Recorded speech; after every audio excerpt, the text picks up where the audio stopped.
মানুষের প্রতি মানুষ কিরকম মন সত্য হারিয়েছে।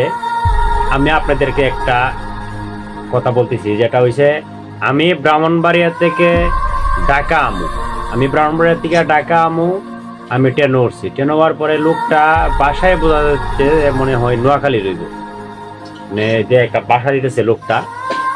তে যখন ব্রাহ্মণবাড়িয়া থেকে আমি উঠছি, ব্রাহ্মণবাড়িয়া থেকে যখন ভৈরব আইছে, আশুগঞ্জ থেকে ট্রেনটা যখন আশুগঞ্জ স্টেশন থেকে যখন ট্রেনটা ছাড়ছে, ব্রিজটা হঠাৎ পাইছে না, লোকটা বলতেছে ভাই এটা কি ভৈরব? আমি বলছি হ্যাঁ ভৈরব। আর কার লোকের জিজ্ঞাসা করছে ভাই এটা কি ভৈরব? তারপর ওই লোকটা বলছে হ্যাঁ ভৈরব। মানে প্রত্যেকটা সিডে সিডে লোকটা জিজ্ঞাসা করতেছে ভাই এটা কি ভৈরব? সবাই বলছে হ্যাঁ ভৈরব। এটা কি ভৈরব? হ্যাঁ ভৈরব। লোকটা মানে প্রত্যেকটা সিডে সিডে লোকটা বলতেছে ভাই এটা কি ভৈরব, এটা কি ভৈরব। তখন আমি ভৈরব নামে গেলাম গা, আমি আর ঢাকা গেলাম না, আমি ভৈরব নামলাম।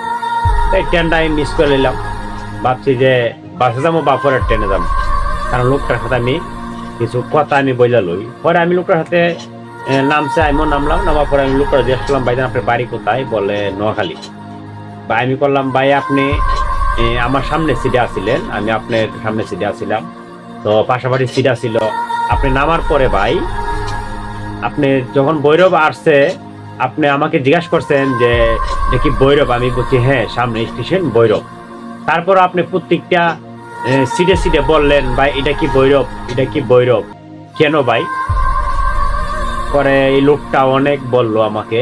লোকটা হঠাৎ করে অনেক কথা বলতে বলতে হঠাৎ করে আমাকে বলে যে মানুষের কাছ থেকে আমি যতটুক পাইছি, আর যতটুক মানুষে আমাকে ঠগাইছে, যতটুক মানুষে আমাকে মন সত্য নিয়ে খেলছে, তাতে আমি মানুষের প্রতি একবারে ঘৃণা জন্মে গেছে গা। তাই মানুষকে বিশ্বাস করতে গেলে আমার 5টা কথা ভাইবা বিশ্বাস করা লাগে। অতি সহজে আমি কোনো মানুষের কথাই আমি বিশ্বাস করতে পারি না।